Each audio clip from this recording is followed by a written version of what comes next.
Hi hello வணக்கம் மக்களே. இன்றைக்கி நம்ம பார்க்கக்கூடிய இந்த வீடியோவை ஸ்பான்சர் பண்ணுறது நம்ம பைமோட் அப்ளிகேஷன். இந்த பைமோட் அப்ளிகேஷனை உங்கள் மொபைலில் டவுன்லோட் பண்ணி உங்கள் வீட்டுக்கு தேவையான கிராசரி ஜாமான்களை வாங்கி பயன்பெற்றுக்கோங்க.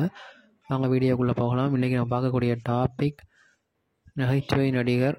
அதில் செந்தில் அவர்களை பற்றி தான் பார்க்க போகிறோம். வாங்க வீடியோக்குள்ளே போவோம். செந்தில் தமிழ் திரைப்பட நகைச்சுவை நடிகர் மற்றும் அரசியல்வாதியும் ஆவார். இவரும் நகைச்சுவை நடிகர் கவுண்டமணியும் சேர்ந்து பல நகைச்சுவை படங்களில் நடித்து இன்று வரை மக்கள் மத்தியில் நீங்கா இடம் பிடித்துள்ளனர். இவரது வாழ்க்கை குறிப்பு: செந்தில் 1951ஆம் ஆண்டு மார்ச் மாதம் 23ஆம் தேதி ராமநாதபுரம் மாவட்டத்தில் உள்ள முதுகுளத்தூர் என்ற ஊருக்கு அருகில் உள்ள இளஞ்செம்பூர் என்ற ஊரில் பிறந்தார். இவரது தந்தை ராமமூர்த்தி மற்றும் தாயார் திருக்கம்மாள் ஆவார். இவரது இயற்பெயர் முனுசாமி ஆகும். இவருடன் பிறந்தவர்கள் 6 பேர். இதில் செந்தில் மூன்றாவதாக பிறந்தார். 5ஆம் வகுப்பு வரை படித்த இவர் தந்தை தூற்றிய காரணத்தால் தனது 12ஆம் வயதில் சொந்த ஊரை விட்டு ஓடி வந்தார். முதலில் ஒரு எண்ணெய் ஆட்டும் நிலையத்துக்கு வேலைக்கு சேர்ந்தார். பின்னர் ஒரு மதுபான கடையில் பணிபுரிந்தார். பின்பு நாடகத்தில் சேர்ந்து தன்னுடைய நடிப்பு திறமைகளை வளர்த்து கொண்டார். இதுவே அவர் திரையுலகத்தில் நுழைய உதவியாக இருந்தது. சிறு வேடங்களில் நடித்து வந்த இவருக்கு 1983ஆம் ஆண்டு வெளியான மலையூர் மம்பட்டியான் படம் திருப்புமுனையாக இருந்தது. தனது பெற்றோர்களை 14 ஆண்டுகள் கழித்து மீண்டும் சந்திக்க சென்ற இவர் இன்முகத்துடன் வரவேற்கப்பட்டார். 1984ஆம் ஆண்டு கலைச்செல்வி என்பவரை திருமணம் செய்து கொண்ட இவருக்கு மணிகண்ட பிரபு, ஹேமச்சந்திர பிரபு என்று 2 மகன்கள் உள்ளனர். செந்தில் நடித்த சில திரைப்படங்கள்: இவர் ஏறத்தாழ 300 படங்களுக்கு மேல் நடித்துள்ளார். இவரும் கவுண்டமணியும் சேர்ந்து நடித்த பல நகைச்சுவை காட்சிகள் மக்களை வெகுவாக கவர்ந்தன.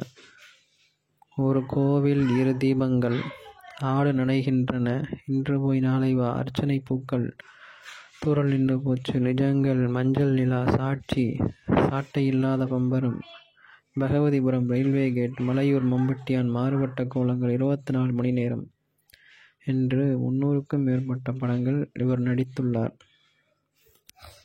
இவர் நடித்து ஃபேமஸான வசனங்கள் சில: அந்த இன்னொன்று தானே இது, கரகாட்டக்காரன், நேர்மை, எருமை, கருமை,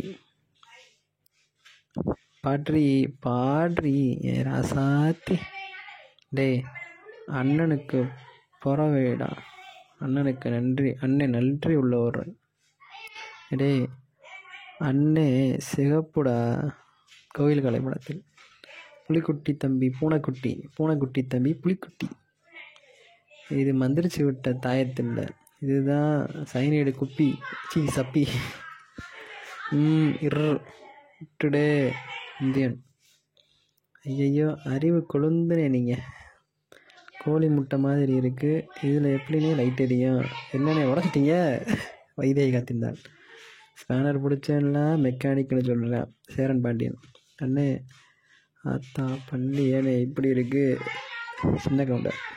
அரசியல்: இவரது அரசியல் முகம்: அதிமுகவில் நட்சத்திர பேச்சாளராக இருந்த இவர் 2011-2016ஆம் ஆண்டு நடந்த சட்டமன்ற தேர்தல்களில் அதிமுக வேட்பாளர்களை ஆதரித்து பிரச்சாரம் செய்தார்.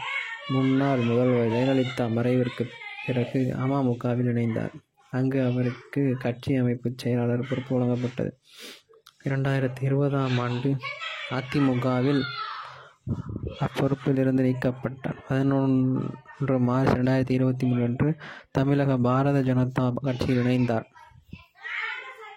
இதுவே இவரது வாழ்க்கை வரலாறு மற்றும் அரசியல் பயணம், திரைத்துறை பயணம் ஆகும். நன்றி, வணக்கம்.